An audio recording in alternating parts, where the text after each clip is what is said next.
feel like we finna change the cycle, ayy.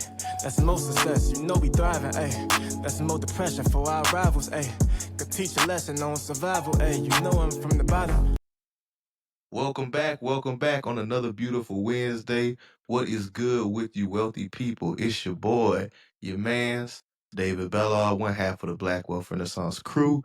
You know what we're here to do. I'm here with my brother from another. Jalen, how you feeling? What up, y'all? It's your boy Jalen, man. I just dropped my damn phone. Y'all probably heard that in the background, but I'm doing good, man. I I was cannot wondering what complain. happened. I look like you kicked the camera too. Nah, I did. No, my phone just kind of went into the tripod. So yeah, sorry guys, but man, I'm doing great. I cannot complain. I'm amazing, blacktastic. How about you, bro? Man, if I'm be honest with everybody, today been one of those days, bro. Man, talk to me about it. It's cool. Man, This is a safe space, man. one of them days where you wake up and you really just don't feel it. Like it's like just like fuck the bullshit. Sorry, I was trying not to curse. Yeah, I was trying not to curse. Sorry for cursing so early into the broadcast, people. I was trying to avoid it. I try to give us at least like a solid 10 minutes in before I let one of them fly. But especially the F-bomb. But yeah, that exactly though. Like just that feeling of like just kind of apathy, tired, just not really feeling it, bro. And it's again part of those lessons and things with entrepreneurship. On the days where you don't feel like doing it, you still got to get out and perform. And that's what it is with the pod, man. Like, I'm not about to let a feeling dictate how I'm going to move, because discipline is doing stuff whenever you don't feel like doing it. So even though it may have felt that way starting off, kind of getting into it, getting ready to pod, it's kind of lifted my spirits, lifted my energy. I definitely think corporate life is a part of the drain on that, because fuck them people, wholeheartedly. If you're listening, fuck you. But no, man, I'm ready, dog. I'm excited. Another great installment of the pod. We got some great topics to go through for y'all today. And yeah, I'm ready to get into it. But before we do, I hate how you doing? But yeah, before that, I do hate that you're feeling that way. But I felt like that many times, like over the past 2-3 weeks, I was feeling like that at work. So I understand. I definitely can empathize with your sentiments. But like you said, is that discipline piece where you really just have to push through it, even if you don't feel like doing it. Just building that mental toughness, getting those reps in, even if you don't feel like doing it, that's what's going to take you over to the next level, because it's easy to have a great game, or it's easy to do great things whenever you're just feeling great, but whenever you're not feeling down, you can still overcome that. That's where you really just start seeing those wins start to compile. Indeed. Just not to harp on it too much with that whole, not really feeling it, but just speaking more to the discipline piece, you'll still show up to that job every day and do what you got to do when you don't feel like it. So treat your business the same way. Treat your life the same way, bro. Not even as your business, like your life. There's plenty of times where we get beat down at the job, where we show up every day. You come home, you want to just chill. So what you do? You go jump in the shower, go hit the bed, go lay down, or you go turn on the TV and you go watch something, and you go scroll on Instagram. You do all of these things. Yeah. Are you on TikTok? You do all of these things to decompress and to get away from the job, but that's whenever you gotta once again push through, especially if you're not satisfied at the job, right? Or if you're feeling like you just want a whole different outcome in life. If you're one of those people where you feel like you're satisfied where you're at in life, you feel like, hey, I can take some time to scroll and do all of those things, not speaking to you. I'm speaking to the people who you feel like, one, I'm not satisfied in this position. Two, I don't even like this job. I don't want to be here at all. Or three, I'm not just satisfied with something in my life. So you're working on either obtaining a new degree, a new certification, picking up a new hobby, anything like that. And you're procrastinating because you're feeling like you're drained, or you just don't want to after you get off of work. That's when you got to push through. And look, there's going to be people, but I got kids. I got a kid too. My kid is not very active right now, like with sports. No, I'm talking about like with sports and like extracurricular I got you. activities. That So you're not of age yet. Yeah, I can't speak to that sentiment, but I can speak to what it's like whenever you get off of work and then you got to come home, you got to get the kids together and everything like that. Shout out to my boy David. He works around with me so we can pod and everything, make sure that the little man is down. And shout out to my wife for picking up the slack whenever I got to do things. But I understand it's a lot, but you can't let being tired or being drained be the reason that you don't take that next step or you don't put the time in to develop those skills and get to the next level that you want to be in life. Facts. Made me think about what Paris had told us that time of all the years back in Houston. He said he wake up every day, he got a clock that he look at, a life clock. Because we all got a set expiration date. Ooh, I forgot about that. Yeah, that life clock. Damn, that life average clock life was... expectancy for 76 black man 76 years. That wasn't nothing we shared on the pod before, I don't believe. Like I think the average life expectancy for a black man is 76 years. I think he might have spoken about that on the pod. It was after the show. Really? It was after the show. Yeah. So that was something that we never did get an opportunity to share with everybody. But just context for everyone.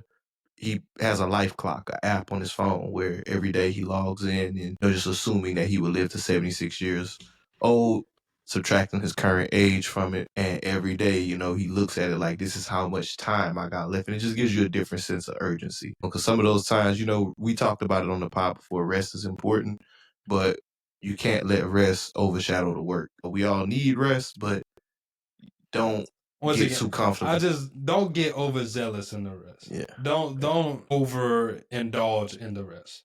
But I'm still an advocate of rest. Indeed. Yes, sir. Well, all right, man, let's roll into it, guys. We got another great episode here for you today.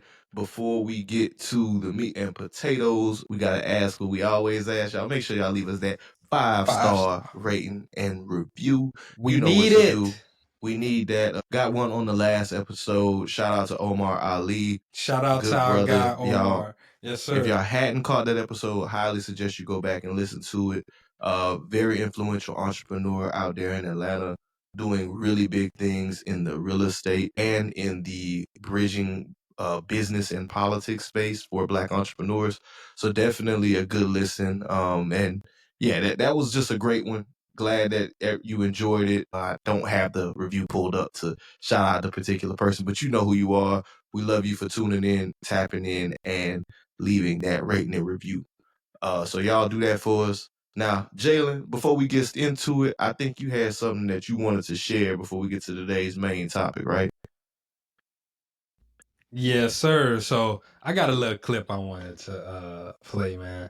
I'm gonna say shout out to Joe, man. Sometimes Joe Budden do this shit. So I was like, you know what? Let me see if I can play a little inspirational clip before the pod. So you trying to get us hyped up, pumped up? Pump it up. Not to that level. Do my thing. I'll be chill out. That's hilarious. Nigga, a Joe Budden fan. I'm not a fan of his music. Nigga like Joe Budden music. A, avoid negative sources, people, places, things, and bad habits. B, believe in yourself. C, consider things from every angle. D, don't give up and don't give in. Don't let a damn thing get you down. E, enjoy life today. Yesterday is gone and tomorrow never comes.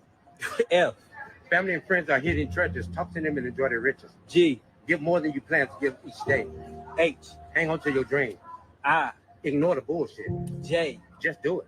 K, keep on trying no matter how hard it may seem, it will get easier. L, love yourself first and most, love God always. M, make it happen. N, never let them see you sweat. O, open your eyes to see everything around you. P, practice make perfect. Q, quitters never win and winners never quit. R, read, learn, study about everything important in your life. S, stop procrastinating. T, take control of your own destiny. U, understand yourself first so that you can better understand others. V, visualize it. W, wanting more than anything. X, you already marked your spot in the world. Y, you are unique with all God's grace and no one can replace you. Z, zero in on your target and go for it. Yes, sir. Yeah, So- OG. Yeah, I ain't gonna lie. Call that the inspirational alphabet, the Yeah, aspirational I don't know, alphabet. I but don't know. I like it, but yeah, I came across that. I was like, once I read it, or man, once I watched it, I was like, man, I want to go do some shit. So okay, all right. Let me ask you this: which one of those of the alphabet stuck out to you the most? Ooh, if I just had to go off the top of my head, and it's one that's right on the top of my tongue, I can't. Okay, well, why you thinking? I'ma just share Yeah. mine then. So for me, it was the F. Friends and families are hidden treasures. Spend more time talking to them. I got mine. That is something, yeah, that I struggle with. And Mhm. whenever I hear stuff like that, it resonates in me. Like, all right, man, let me pick up the phone and call. Cause my friends and family, they joke with me. They talk bad about me all the time. Like, nigga, if we text you, you might hit us back a day and a half, 2 days later. Like, so, just that was something that resonated with me. They're hidden treasures. I find a lot of joy in getting to talk to those people. Sometimes just those conversations with the people that are close to you can lift your spirits in those days like today. That's a good one. Now you make me feel bad because mine was more so self-centered, which is the love your self and most of all love God. That was the Yeah. one that That ain't I like. self-centered, bro. So yeah, loving yourself and loving God. Once again, because peace comes from within, and I just feel like a lot of people in the world, hate to generalize, but I feel like a lot of people try to find peace in something else or find peace in someone else, when peace and happiness comes from loving yourself and being in tune with who you are, understanding what you like. Like, it's okay to tell somebody, I don't like this, never gonna like it. It is what it is. So, And don't forget that loving God part, bro. yes, sir. That part of Loving God.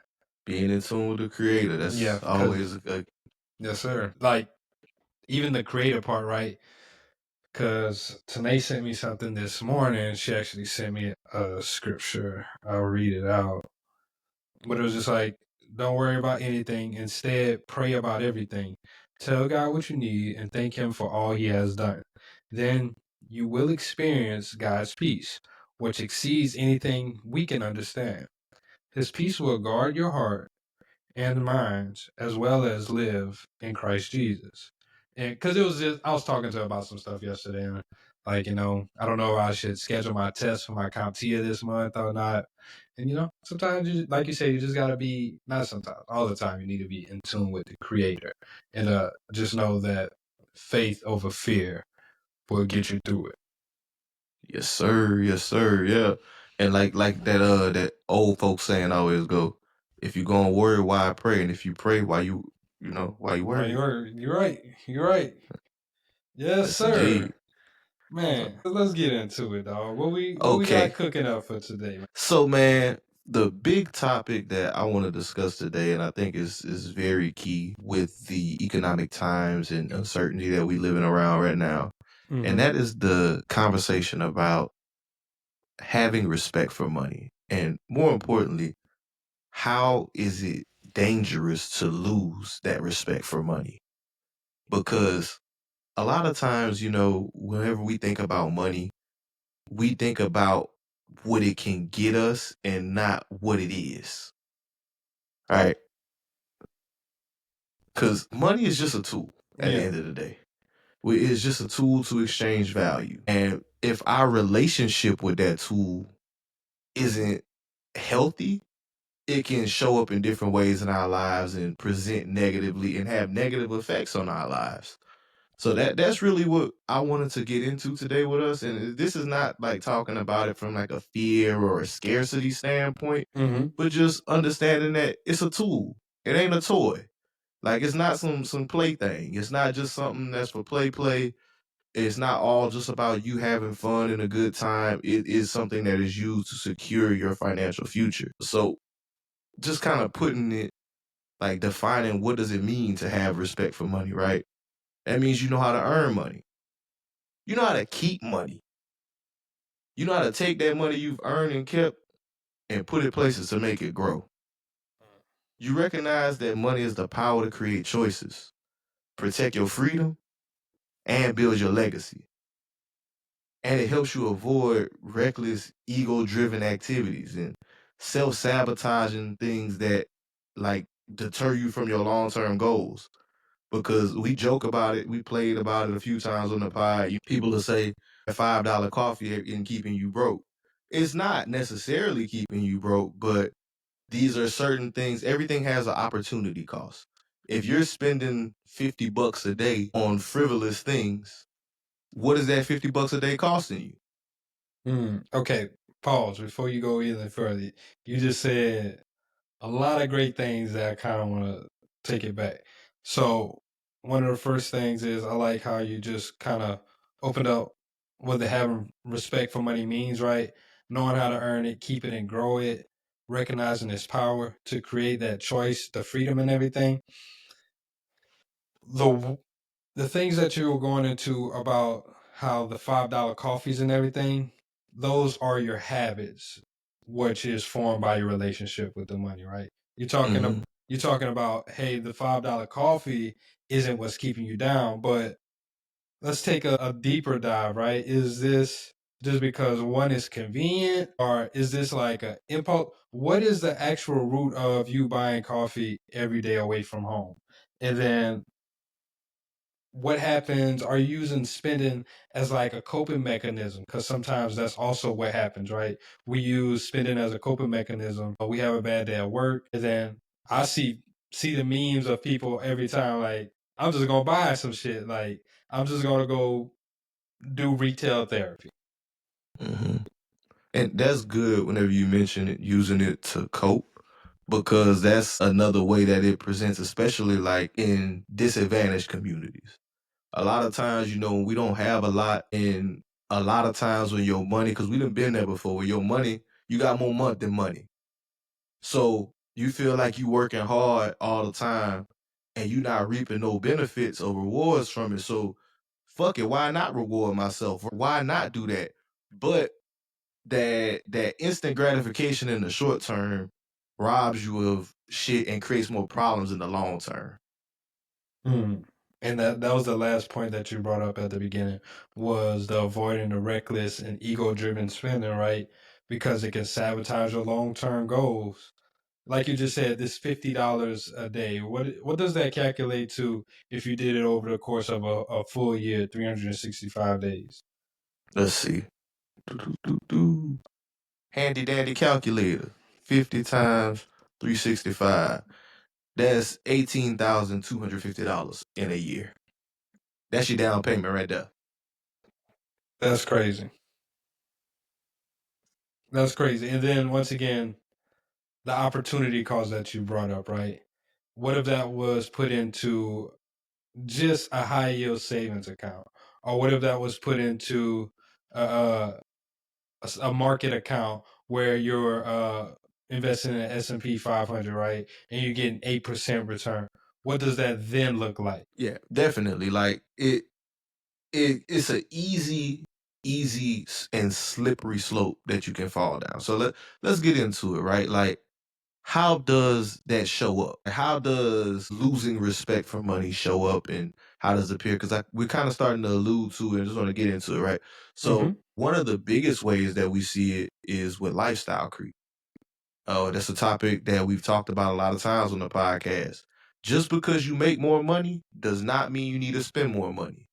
That raise, that big lick you hit, that big tax refund you just got. Just because you got more bread does not mean that you automatically need to spend it.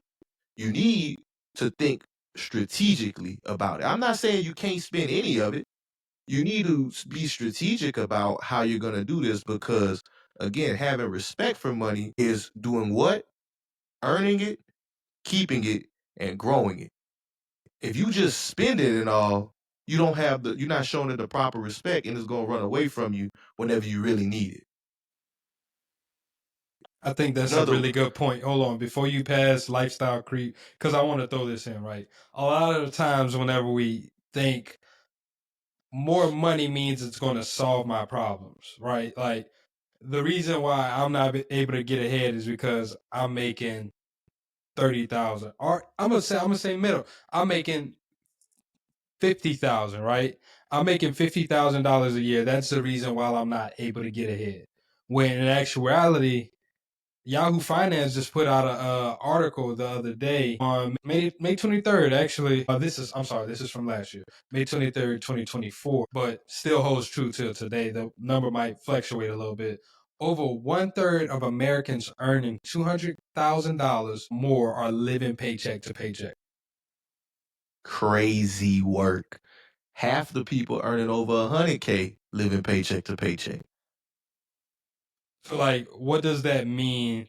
That means that it's not a money problem. It's an individual problem, or it's a lack of respect of the lifestyle money problem. problem. Yeah. It's this money, especially when it comes to that 6-figure mark, right? Because it's been something that's been glorified for as long as we've been doing this, right? Crossing that 6-figure mark is seen as like this entry into the upper middle class and this lifestyle that you should be able to afford. And that prioritizing the optics and trying to keep up with the Joneses for lack of a better term, that's what's really keeping most people in those situations. It's like you think, oh man, and this is notwithstanding, we understand that it costs more to live in 2025 than it did in 2020. Still, notwithstanding, we have not made the necessary adjustments with lifestyle. And a lot of times, whenever we get more money, we do think we should spend more. We don't budget for the increase in our wages. We don't budget for the potential future expenses that we know are going to happen. You know something's going to happen. So why is it that over half of the people in the country can't afford $1,000 emergency? It's all comes back to that lack of the respect and really, to me, a sense of entitlement when it comes to money. I definitely think influencer culture and social media has played a role in exacerbating and making the problem worse, because now you see regular people people who would be regular people, not celebrities, not athletes, living lavish lifestyles, and they're on the same internet as you. This is somebody that may have even been from the same town as you. So now you looking like, Working the same shit, job as you. Shit, if they could do it, why can't I? But you looking at the optics again, this curated hocus pocus world at social media versus like the reality of a lot of folks' situation. Motherfucker might look like they having it on social media. They doing money spreads with their rent money. Right before they go pay it. They doing money spreads with the dope boys. They doing money spreads with their re-up money. That's the shit they don't like to talk about. These niggas like to flex their re-up money like you really having it. A lot of y'all ain't having it like that. Man, I don't want to derail the conversation, so I'm not going to bring that point up. But someone did talk about like the numbers that a regular dope boy makes. Nigga making less than minimum wage, bro. Yeah, when you think about it, especially if you ain't moving no peas or nothing. That's like what I'm saying. Like an average, just regular nigga. You like gram grinding? Yeah. Nigga, go to McDonald's. You'll make more money over there. Bro, literally, because it was a video I was watching on YouTube, and like he literally asked, he was like, "How much you making a week or whatever?" I forgot how much bro said. Maybe like $500 a week or less than that or whatever. I could believe it. He was like, with a bro, lot of transactions. And he was like, bro, for the amount of time that you're risking just being a dope dealer and everything, and the risk of getting shot or being robbed or anything, nigga, you could literally go work at McDonald's and make more than this. And I get it. It's a pride thing. It's an ego thing. I don't want to work at no damn McDonald's. Nah, I get you, I my don't. brother. I opened this episode talking about, fuck them people. I get it. Like, a lot of times we don't want to be a part of that system, but then it comes back to instant gratification versus delayed gratification. That idea of keeping up with and appearing to be wealthy. And I think that's something that presents itself in the Black community worse than everywhere. And I might be biased because I spend more time with Black folks, but to me, that quote Tim gave us a long time ago still sticks and rings true. Black folks like to show money, they don't like to grow money. Which means they don't have real respect for money. Because if you don't want to grow it, that's the third part of having respect for it. It just, that flashy shit is what keeps a lot of people behind. And that's one of the biggest ways that I really see that that show up. But what are some other ways that it'll show up, right?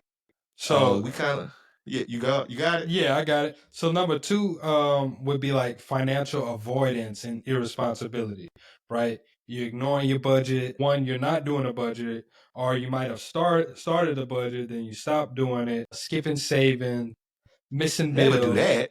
Yeah, skipping your Pay savings. yourself first, nigga. Then you missing listen to bills, us. not reading contracts, leases or credit agreements, and That's emotional-based financial decisions, revenge spending, and fear of missing out on investing. And before we go too much further, David, I do want to pause. I want to ask you a question. Recently, have you found yourself being, or we can get through all four of them if you wanted to. And I want to ask yourself, have you found yourself falling into any of these traps in the recent, or even as you became more financially responsible? Yeah, definitely. I think the biggest one probably will be FOMO investing. Mm-hmm.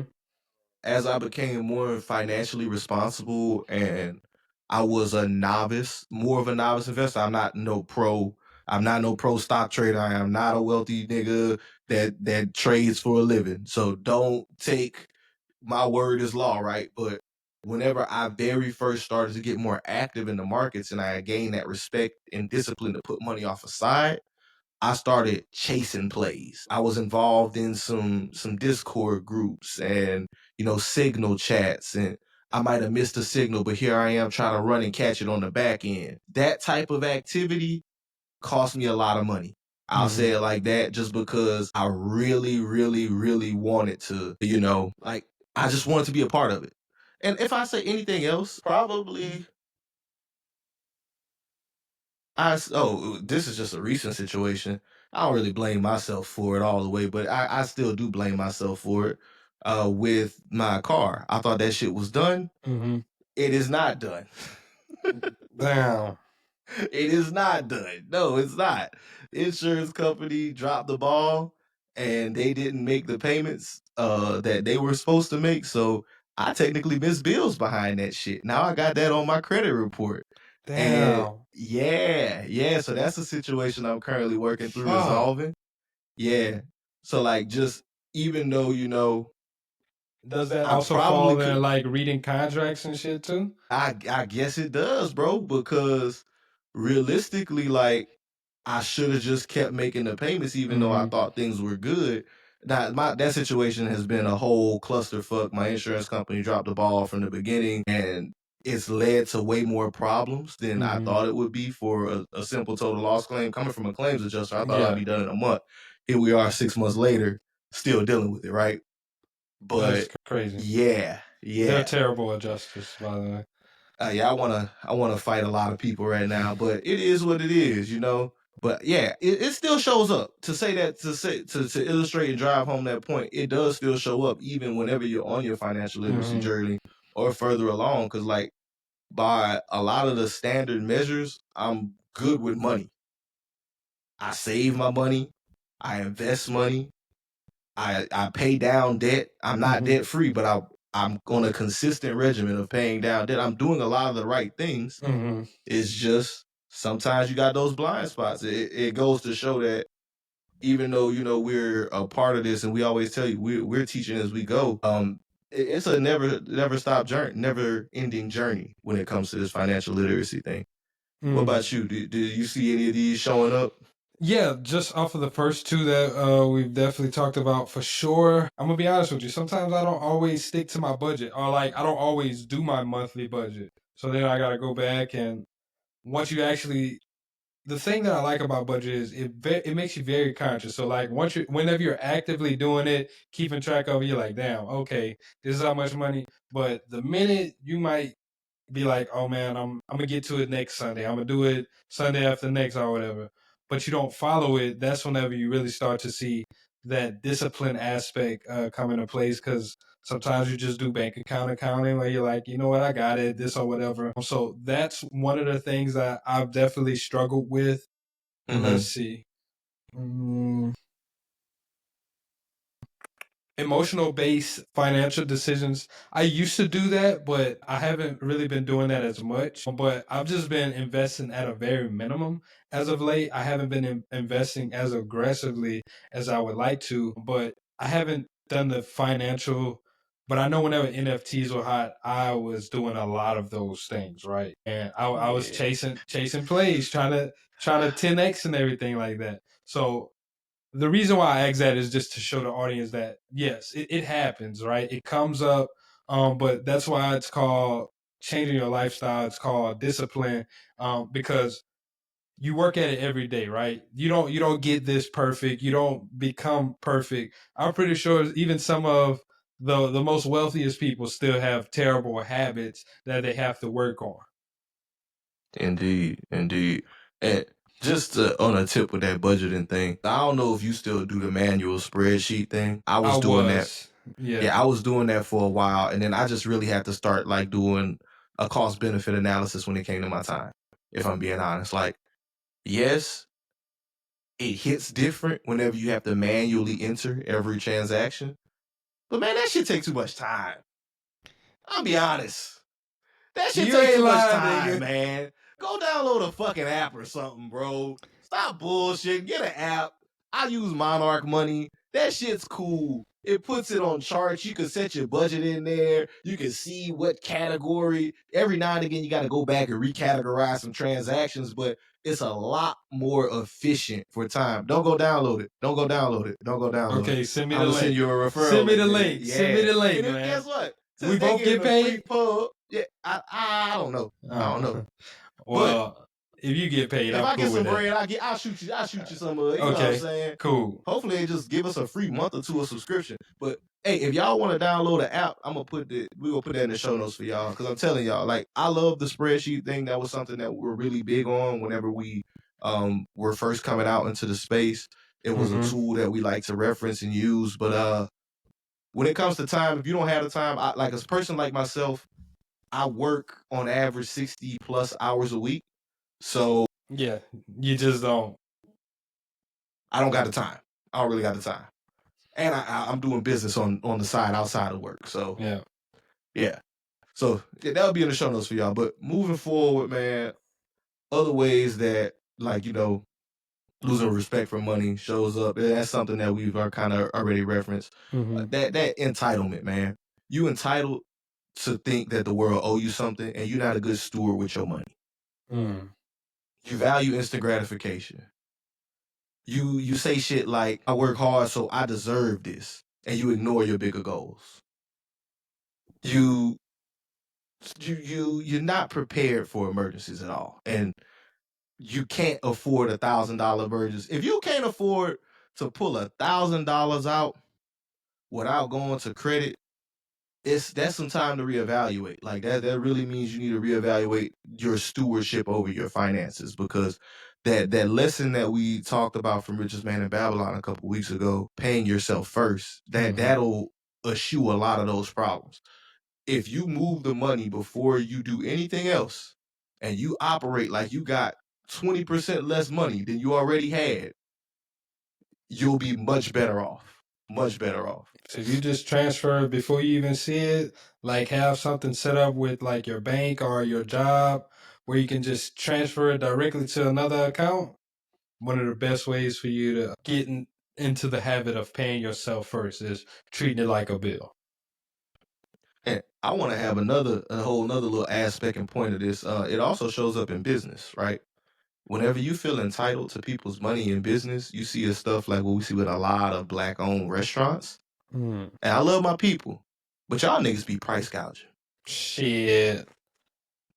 Nigga, is no reason them lamb chops was $35 by themselves. And I gotta spend $5 for the mac and cheese on the side. $5 for the collard greens. And you charge me 20% gratuity. Like, you pimping us, nigga. Stop pimping us. Like, you feel entitled to people money. You start doing fugazi shit. You start doing shit like what the turkey leg hut was doing. Overpriced ass turkey legs. I never did eat there. I'm not a turkey leg person. But $40 for a turkey legs with some mac and cheese and shit on it. That's kind of crazy. And you see how that entitlement just showed up in that business with all the shit that they got going on now. Them boys, damn, they got a RICO case on them. Damn near do have a RICO case on. Y'all was trapping out this whole Bro did fucking arson. employees. What are we doing? Yeah, bro did arson to a rivalry business. Like, it's really ridiculous. You are not a drug dealer, bro. You're supposed unless he was a drug dealer covering up with a business. Crazy work. Yeah, but I ain't got Speaking of that, you know that, and how does that show up again with the respect for money? As a community, it has a real negative impact, and that's, we can see it on the business side. I think somebody made that analogy, like, we gotta stop running our businesses like crack dealers. Yeah, stop treating treating customers like fiends. That was a good one. That's a lack of respect. That's a lack of respect, you know. And whenever we don't have that respect for money as a collective, you start seeing scams rise because, you know, niggas want to take the quick, easy way. The Susu circle, the blessing circle, whatever y'all want to call it. Every time them come back around, I know niggas is having too much of a good time and they bullshitting for real. What you mean they having too much of a good time? Too much money flowing, or what do you mean? Yeah, a little bit too much, man. Because if y'all out here scamming that hard, y'all got a little bit too much extra cash. Like, think about it. Anytime those types of things come up, and we talking about, you know, stewardship and how to grow money. Once you learn how to grow money, you know that 100% return in 6 months is unrealistic. Yeah.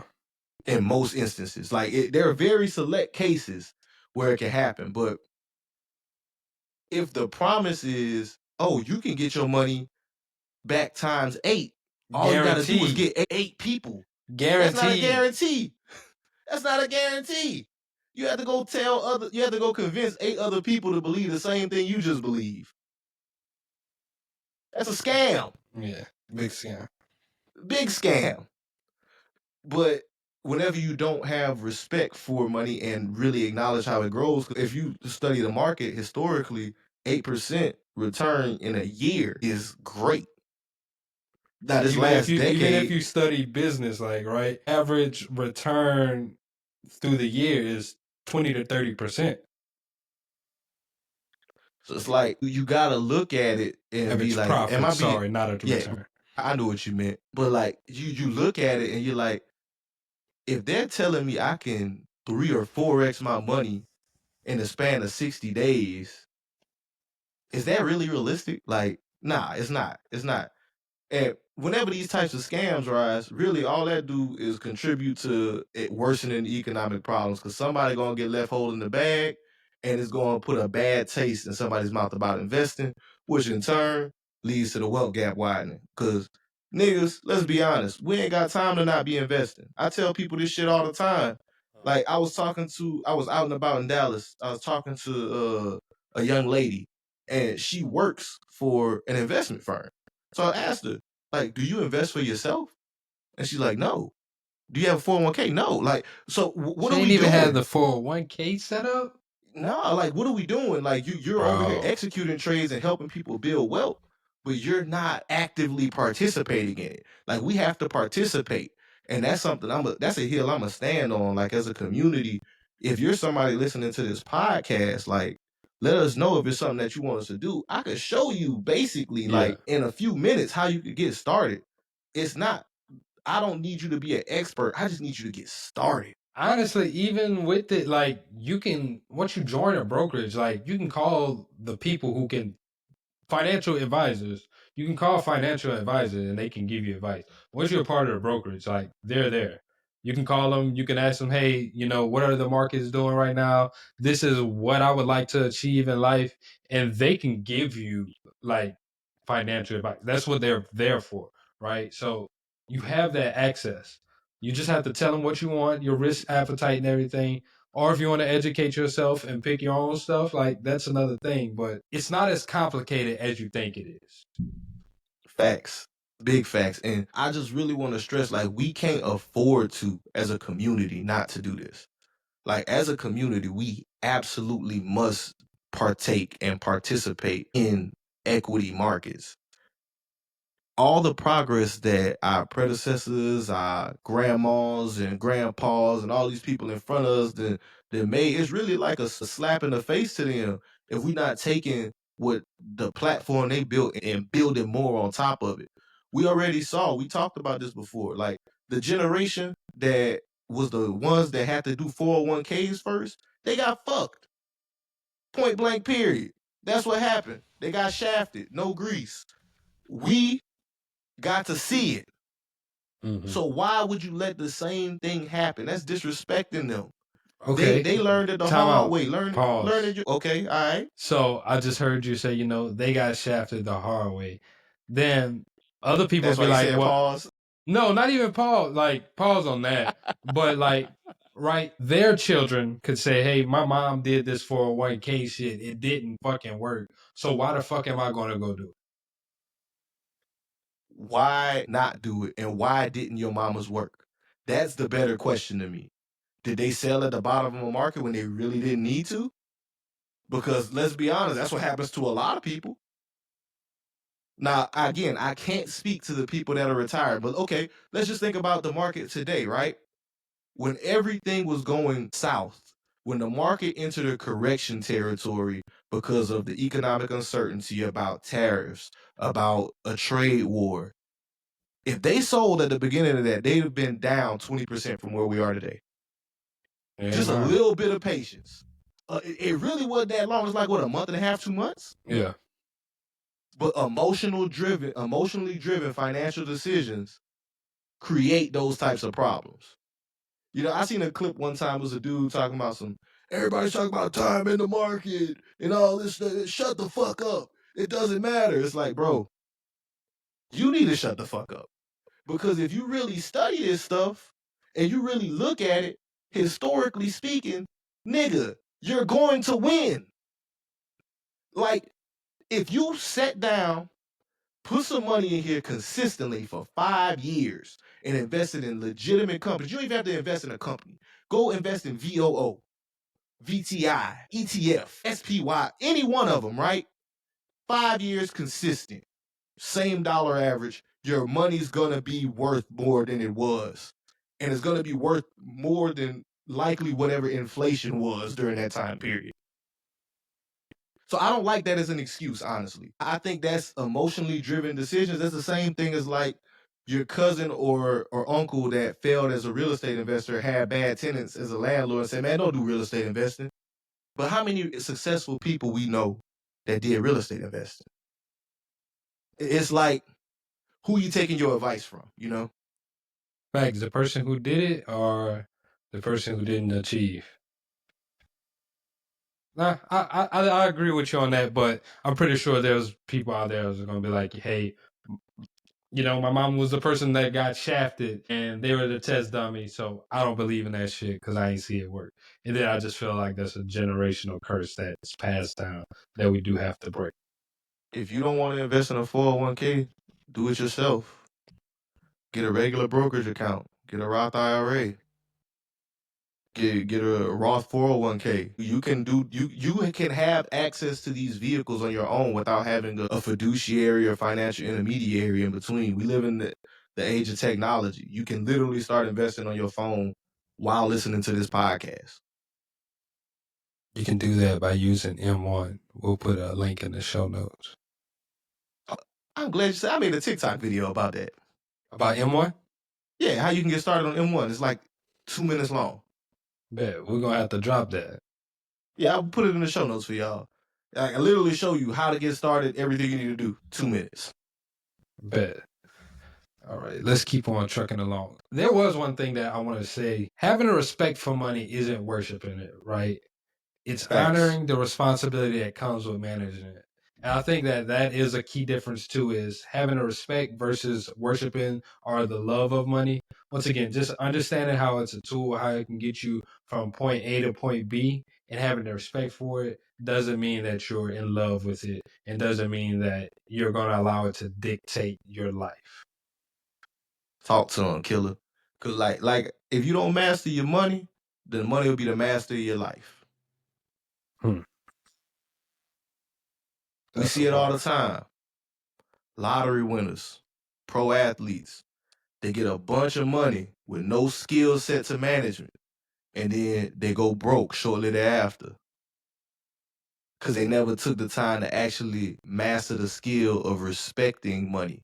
Not worshiping money, but respecting it. Knowing how to, again, earn it, keep it, grow it. If you look at it only as a toy, something that you play with, something you spin and trick off, it's going to be the master of your life. My favorite quote from the Bible always going to be, he who is borrowed is slave to the lender. That's biblical. Like, if you don't have that respect for your finances, you always going to be on the short end of the stick for somebody else. Okay. I'm smelling what you're stepping in, my brother. Let's see. Yeah. What's the next part you wanted to go through with this one? So, I mean, just again, what it means, just actionable tips for everybody. Respect for money means that you're ready for things, right? So that means you know what your credit looking like. You actively saving every month. You're working toward building that emergency fund. And we get it, life happens. It may not always stay at that 6 months, 3 months reserves. But whenever you knock down from it, Fill it back your goal up. is to always go get back. We all come upon hard times. We done shared some of our hard times with y'all. I was dead dick in the dirt broke in 2023. Nigga look at his account said, man, I'm doing bad. But guess what? Nigga couldn't afford to imagine. I'm telling you, nigga. But you get back to a point where you're like, okay, all right, I got my feet up under me. Let me start putting this money behind. This right here, maybe I can go without that for now. I don't need to make these little purchases that might make me feel better in the short term, but I don't really need that shit. Just know what you're doing with your money. And know what your money doing when you're not really paying attention. Be mindful of your little subscriptions and all that type of stuff. Those are things that creep up on us. Yeah. Download an app like Monarch Money, something like that, where you can actively monitor these types of things. Because a lot of times we spend more money in those type of things like subscriptions. That little $7 to $20 a month, that shit add up, man. If you got 10 of those, that's like $70 and $200. And we just told you with $50 a month, $50 a day add up. That never mind. That's a little bit different. I get no, but still, like it's still that's all something. And you just want to when you respect your money, that means you have a plan for it. You It's go at least on. $1,200 if it's $100 a freaking month. You know what I'm saying? So we can't build legacy on broken habits, guys. If we don't take some of these things seriously, budgeting, saving, investing, if we don't make that a part of our everyday life and walk, and I'm not saying again that you gotta sacrifice 100% of your lifestyle to do it. Go read Richest Man in Babylon. That 70-20-10 thing, it may not necessarily be feasible for today, but figure out your own formula. What works for you? Like, what can you realistically do? Can you realistically afford to save 10 to 20% of your money? At the bare minimum, 10. I don't care who you are, how much you make. Yeah. You should be trying to save at least 10% off the rip before you let anything definitely happen. need to at least be saving 10%. Like that's the bare minimum, and then you should work your way up. But let's just say you really that low percent, go at least down to 5. Do something. Gotta put something away, because then it give you something to feel like you work toward. Mhm. Imagine working all that time and you look and ain't shit in your bank account. It's gonna just perpetuate that negative cycle. It's like a negative feedback loop. You just gonna keep looking like, dang, I do all this hard work and I ain't got nothing to show for it. Let me spend my money before somebody else come take it. That's a good way to look at it. So I definitely say you gotta understand that personal relationship with money. I kind of want to shout out to my guy Rakim Sabri, because I think he's got a really great book. Financially Irresponsible? Yes, sir. Yeah, shout out to Rakim. He was a guest on the show. I think he might have. Did he drop a different book too? I know for sure it's Financially Irresponsible, but I know he ended up like doing more work kind of like on financial trauma, like just really deep diving on I don't know if financial he did trauma. a book or he got a series of articles on it.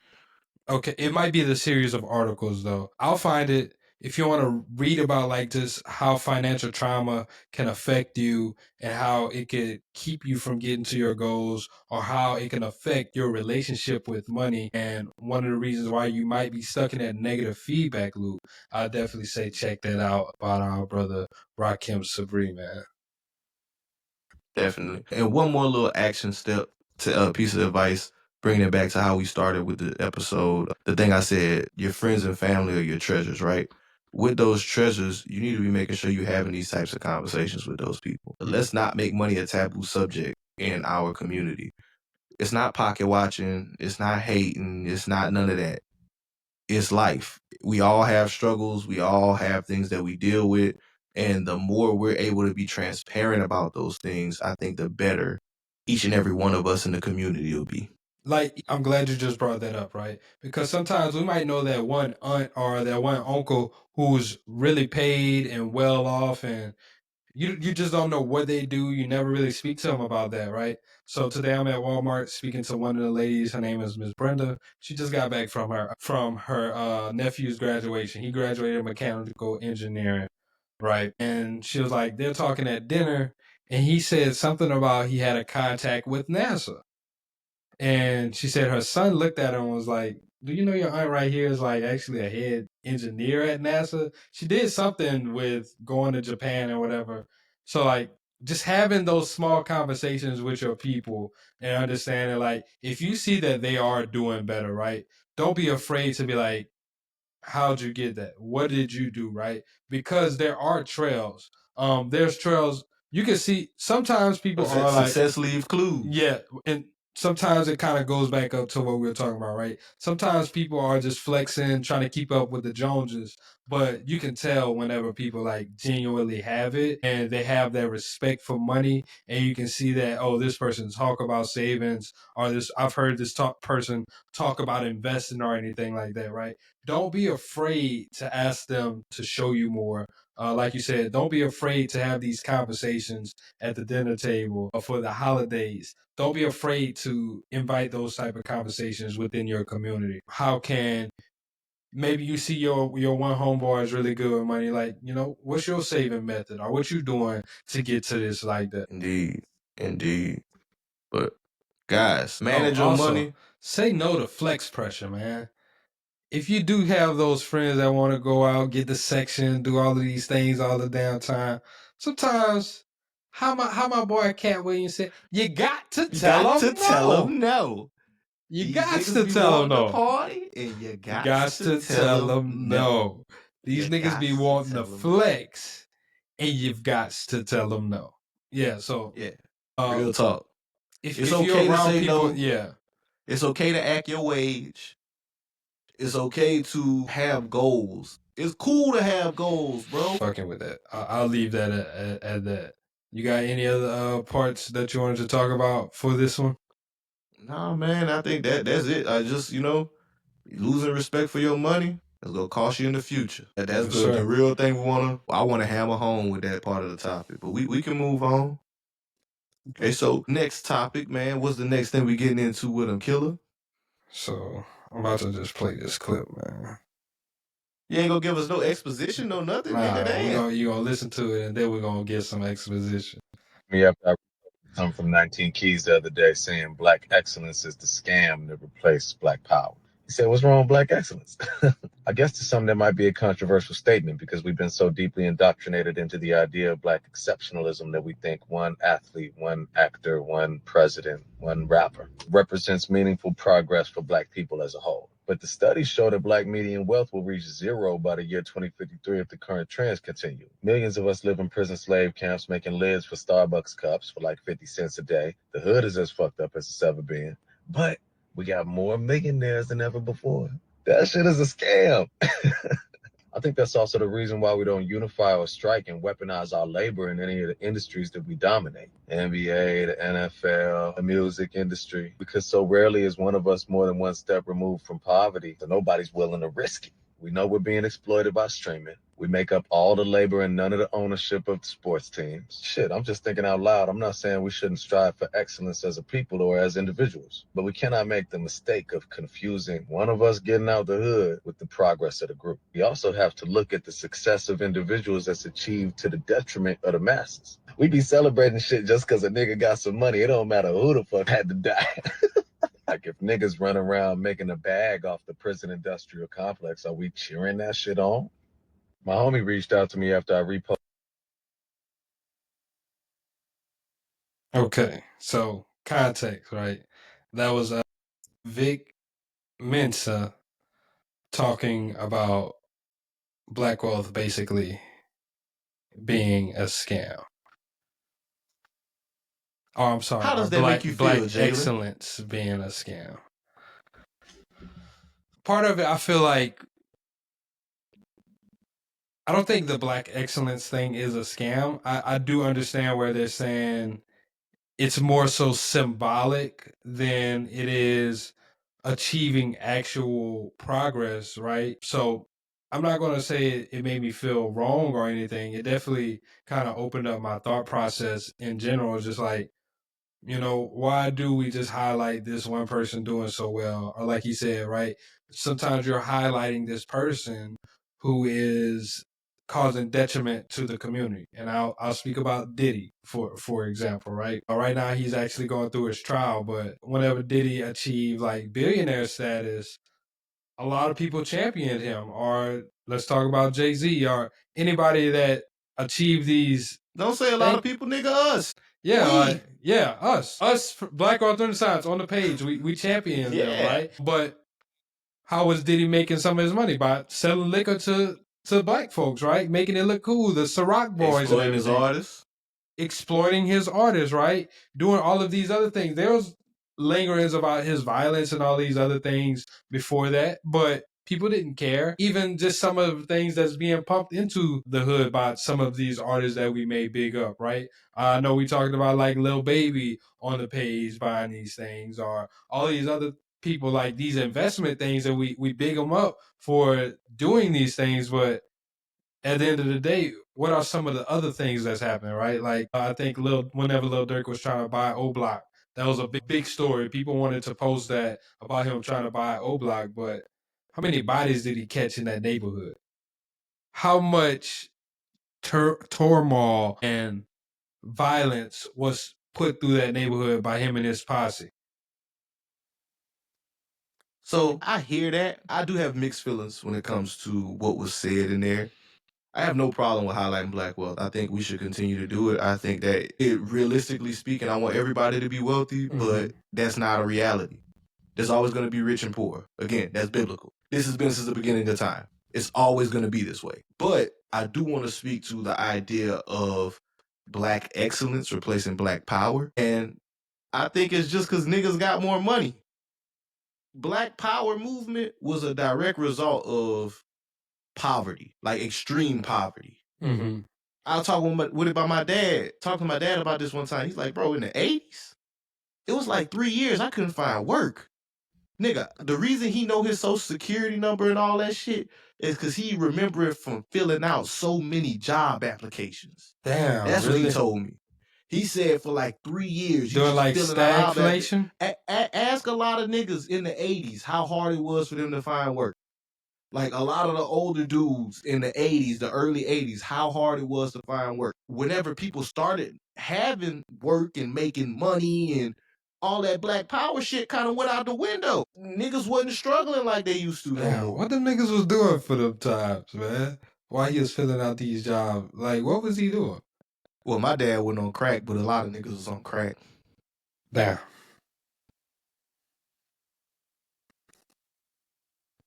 This is just the reality of the situation. So like I get it, and I do think that to a point it isn't positive, which is why it's certain things that I don't want to highlight as much as Black Wealth Renaissance. Like certain industries, certain things that people are a part of. I definitely get that, because if you're doing more harm than good to us as a whole, yeah, I don't want to big you up for that. But we also got to be real about it, bro. This is America.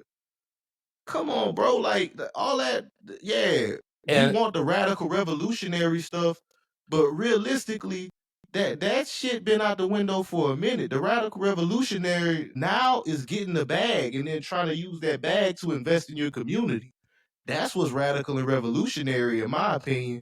So Also- like, I'm never gonna knock a nigga for getting some bread. Also, something else I kind of want to bring up. Like I said, I'm torn between both sides.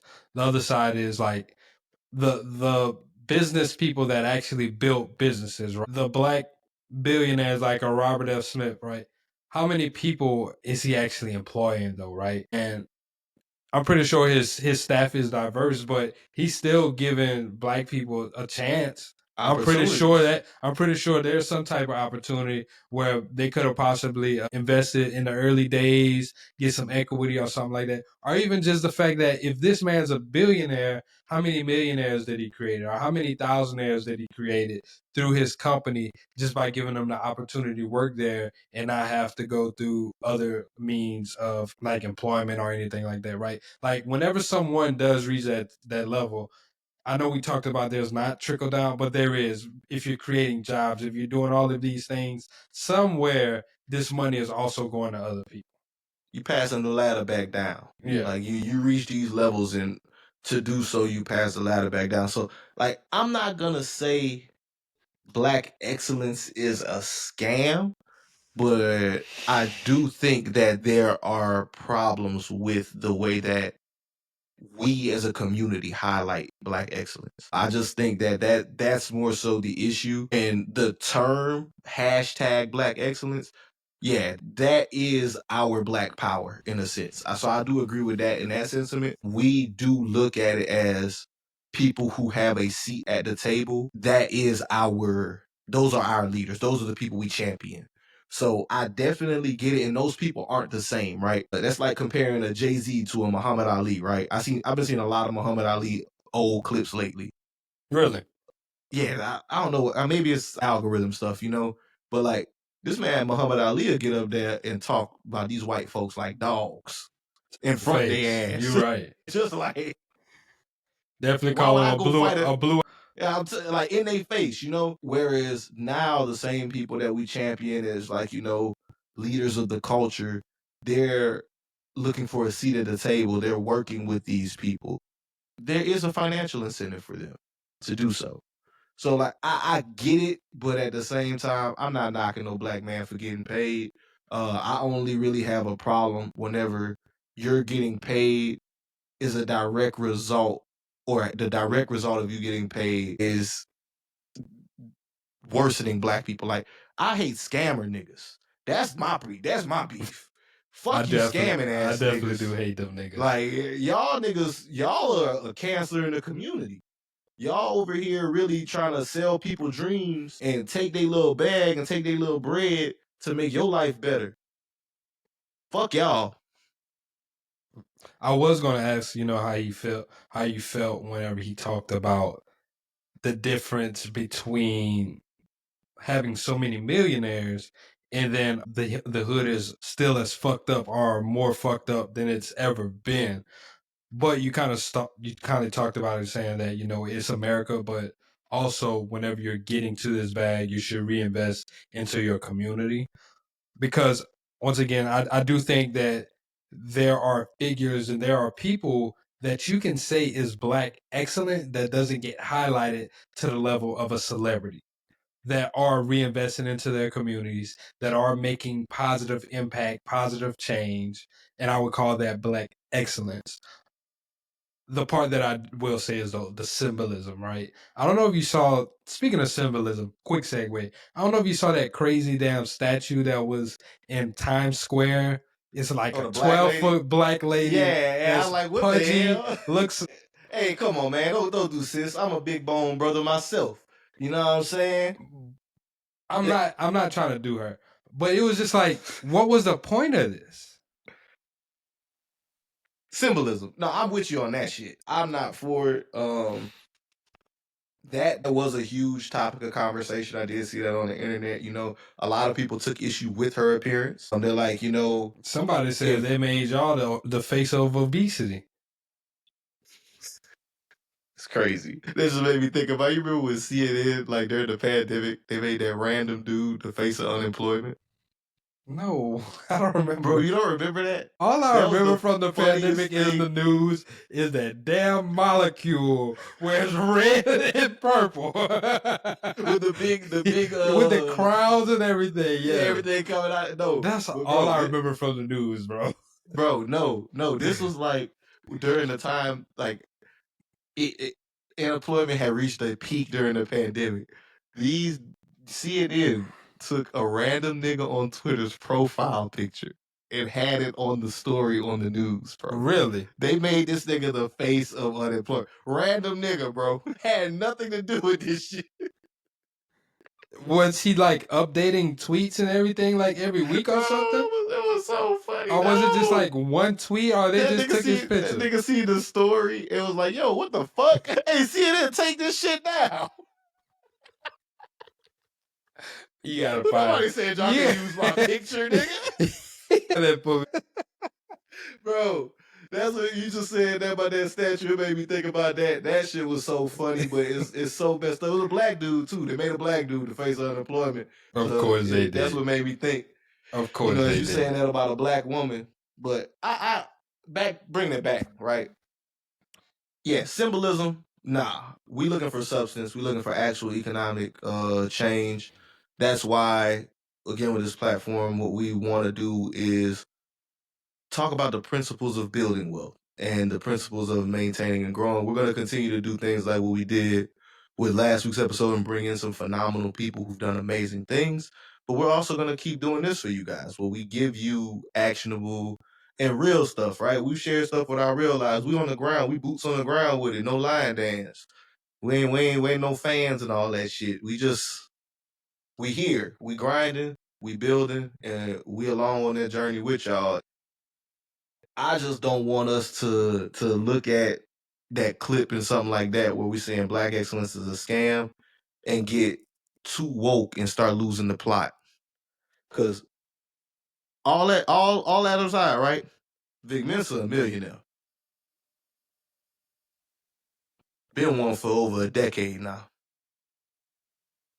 So, like, I still don't know what he does. He was in music real heavy. Vic Mensa like kind of gave the music stuff up. Gotcha. I ain't gonna lie, I always get Vic Mensa and what's that other nigga name? My Chance? No. They came up around the same time, Vic Mensa and Chance the Rapper. Vince. Vince Staples? Yes. I can see that. I get those two confused. The names. It's the names. It's the Vince and the Vic, for sure. Yeah. Those niggas look nothing alike, though. No, they don't. I know what they look like, but their names are always like, yeah. It's hilarious. Okay, guys. Well, thank you so much for tuning in. This is going to wrap up the show for today. As always, guys, want to thank you for tuning in. We appreciate each and every one of you for being listeners of the show. If you made it to this point in the show and you haven't already, go ahead and leave us that 5-star rating and review. Or click that subscribe button, join the notification, anything. If y'all on Apple Podcasts, click download, all of those things. I need it all. Yes, sir. Otherwise, I'm going to hit y'all with that. What did the 5 fingers say to the face when I see you? And David got a big ass hand. I'm going to tell y'all that right now. I'm just saying. Look my hand, look my head. Both of them big. You don't want these problems. Hey, man, I told you, you're going to stop threatening our podcast listeners, man. I ain't going to have that shit no more. What you going to do about it? I ain't going to have that shit no more, man. I'm riding behind y'all. Y'all just don't make me look foolish. All I got to say is, y'all, me and Jalen still got this bet going, too. Yes, sir. We are on week 2. I haven't weighed myself yet. I broke my fast yesterday, you know what I'm saying? So I ate. I'm back. I'm just down net 2 pounds after eating. You know how that go after you fast. Your weight be mad down, and then you eat again and go up. Yeah. But we gonna see who gonna rock the freaky man, Jalen or David. Who y'all? Not me, man. I ain't rocking no freaky bets. Man, dog. I gotta tell my wife about this because I still never told her. She gonna make you go work out hard. Jalen, you better not lose that bet. Yeah, you don't need to welcome your child in the world with a freaky man beard, bro. Nah, That's it's not what we need to be my doing. facial hair would be grown by then. But I'm not losing. I'm not planning on losing. So I don't know, man. You've been talking like a loser, bro. you got me tripping. You got me messed up, dog. Yeah, nah. Yes, indeed. But Jalen, you got any closing words for the good people? Nah, not this week. I don't really have anything like special. I will just say a prayer. But I will say also thank you to the listeners. Thank y'all for supporting us. Thank y'all for being by our side every step of the way. Without y'all, we are nothing. And I'll get into that prayer. I'm just gonna say, Lord, please just use me. Place the words on my heart. I ask that you just allow me to be a blessing. Dear Heavenly Father, thank you for giving us this episode again. Thank you for blessing any of our listeners. We ask that you allow them to achieve all of their goals, whether it be financial, whether it be mentally, whether it be spiritually, whether it be if it's building a family, getting to that next level in business. I ask that you just show them, give them, guide them, allow them to achieve all things through you, allow them to experience your abundance and your grace and your blessings. In Jesus' name, amen. Amen, amen, and amen. From his lips to God's ears, y'all. Yes, Until sir. next time, this is BWR signing out. Peace. Peace.